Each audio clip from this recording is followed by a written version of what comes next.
Lord of the Mysteries. Chapter 1376. Half a Great Old One. Inside the astral world, which was even more abstract than the spirit world, looking as though all the authorities and symbolism in the universe were included inside, every object appeared. And the light that illuminated this area wasn't spread uniformly. It was mainly concentrated in a few places, stacking together, forming spots created by a prism. There were a total of 3 spots in such a state, each sealing the various illusory kingdoms. One of the kingdoms was covered in bright flowers and perpetual daylight. Another seemed to be formed from books that were opened or closed. Different figures shuttled between them as they read as a form of entertainment. One was covered in storms as lightning and thunder continued without end in the boundless ocean. In the next second, the 3 different kingdoms underwent a violent change. In the area with perpetual daylight, all the flowers emitted light, as if they had become burning, miniature suns.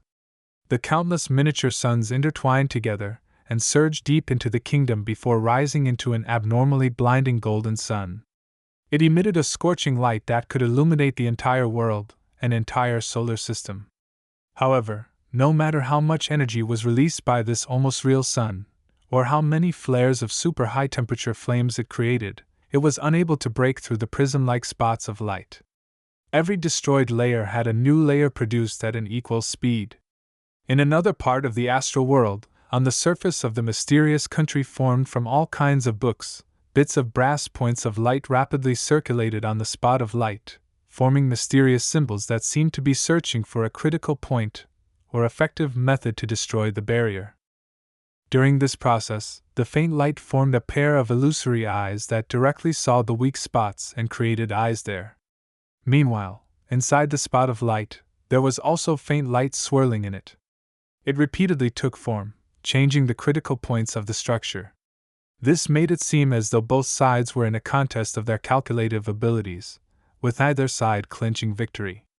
In the boundless sea that was enveloped by lightning, wind, and rain, the spot of light suddenly lit up. It brought a portion of matter and approached the limit to speed, creating a violent wave that could destroy a planet. Such a wave, and the tiny bits of light constantly struck the prism-like spot of light, turning it into countless falling specks of light. At some point in time, the spot of light began to ripple like an illusory ocean that seemed to contain all colors. It seemed to solidify the surrounding environment, causing the light spots that carried the storm to slow down uncontrollably. Then, the points of light repeated a state of acceleration and deceleration. This kept repeating, but they refused to give up. With the chaos sea as a source, Adam used himself, and the true creator as a pillar, envisioned 3 uniquenesses, and accommodated them into this system. Adam seemed to exceed the limitations of above the sequences and became half a great old one. He was able to forcefully suppress the eternal blazing sun, the Lord of Storms, and the God of Knowledge and Wisdom by himself, trapping the 3 sequence 0 true gods within their respective divine kingdoms. At that moment, he seemed to return to his peak condition, becoming that ancient sun god who slew one ancient god after another. He chose the 2 pathways of visionary and the hangman as his foundation for his resurrection because, apart from them having the trait of resurrecting, this was also the result of his research. This had the highest chance of becoming God Almighty. After using either one of the 2 pathways of visionary and the hangman to become a true god and gaining initial control over the chaos sea, he could take back the remaining uniquenesses and sequence 1 beyond their characteristics. This was the easiest path to advance to the Lord of the astral world. And in this matter, there was something more special about visionary than the hangman. When the visionary first gained control of the chaos sea and accommodated a second uniqueness and corresponding sequence 1 beyond her characteristic to a certain extent, he could envision the remaining fake symbolism and authority, allowing him to briefly obtain strength that transcended the sequences, giving him half a great old one's strength. However, at the end of the 3rd epoch, the ancient sun god's plan was, after being assassinated, he would immediately revive in the giant king's court where Sasra was. He would first take back the hangman's uniqueness and 3 sequence 1 beyonder characteristics, and became a sequence 0 true god. Then, with the first blasphemy slate placed beside him, he would gain preliminary control over the Chaos Sea. With this foundation, he would allow Angel of Imagination Adam to awaken and return to his main body to form a support. After building such a system, the ancient sun god would make use of the hangman's grazing ability and a visionary's virtual persona means to control the uniquenesses and sequence 1 beyonder characteristics of the sun, reader, and sailor pathways to allow himself to become infinitely close to a great old one and to maintain a minimum level of stability. He didn't directly accommodate the Chaos Sea and the other 3 pathways' uniqueness and sequence 1 beyonder characteristics, because he didn't want to advance to become a great old one, a pillar, in that era. That would inevitably lead to the resurrection of God Almighty, causing him to lose himself. He planned on controlling the situation and materials. When the apocalypse approached, he would finish the last few steps and become a pillar with self-consciousness. And back then, he didn't plan on using Visionary as a foundation because he hadn't obtained the quill of Alzahad. He lacked the main ingredient. When the kings of angels betrayed him, and the plan failed miserably, he decided to take advantage of the disaster to take the best path when he was revived in Adam. At this moment, Adam, who had transformed into a giant shadow, stood on the water surface of the illusory, chaotic darkness, reflecting the astral world into his eyes, making it difficult for the 3 true gods to break through the restrictions. Surrounding him were beams of light that constantly fell from high above with blazing tails, illuminating the entire forsaken land of the gods, making both the northern and southern continents experience midday conditions simultaneously. In Biam's remaining bell tower, Amon, who was sitting on the railing, nudged the crystal monocle. With both hands propped up, he suddenly leaped up and entered the astral world. During this process, his left hand had an ancient mottled stone slab appear at some point in time. The first blasphemy slate. Amon had once used it to seal the gap caused by Mr. Door's returning ritual, to prevent the invasion of the mother goddess of depravity. After the return ritual ended, and the door of flesh and blood completely collapsed without a tunnel to maintain anymore, he retrieved the blasphemy slate.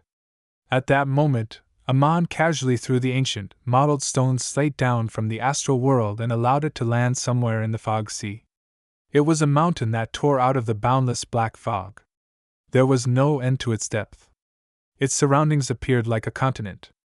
After the first blasphemy slate landed, it accurately stabbed into the peak of the mountain, forming an illusory sea that contained all the colors.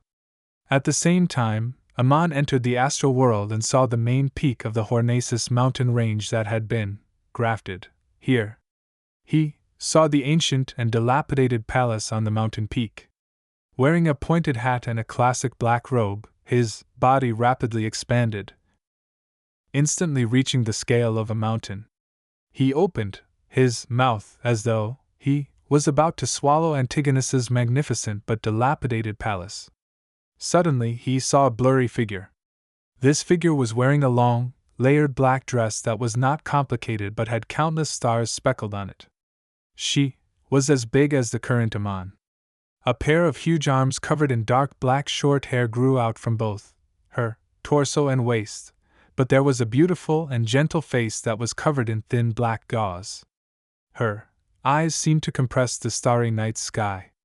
It made one feel at peace, but it also made one feel an uncontrollable fear.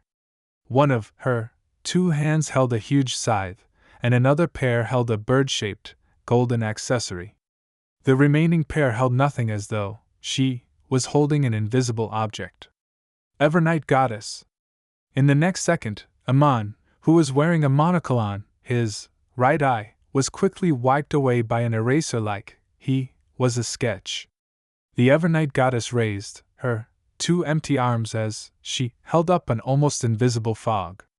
On the surface of the fog, multiple doors of different shapes rapidly opened in different spots, but they were instantly blocked, preventing any loopholes from taking place. The Evernight goddess floated above the peak of the Hornacis mountain range in the astral world as she focused on controlling the fog world in her hand, preventing Amon's true body from escaping.